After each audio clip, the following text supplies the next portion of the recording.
Welcome to Werks. Today's video is on the short side and just shows me using a tractor rake to clear roots and brush from a tree line on our property.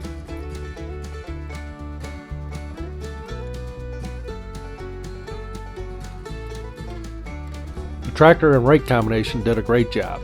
I did plant grass seed and it has filled in and almost looks like a park now.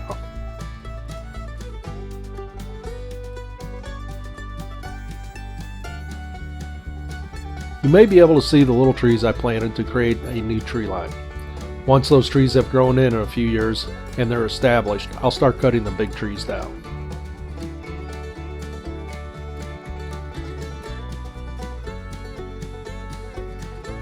Here's a view of the tree line before I started clearing it.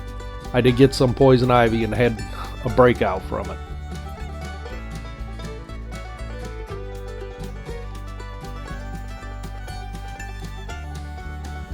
Thank you for watching Werks, and please like, subscribe, and comment.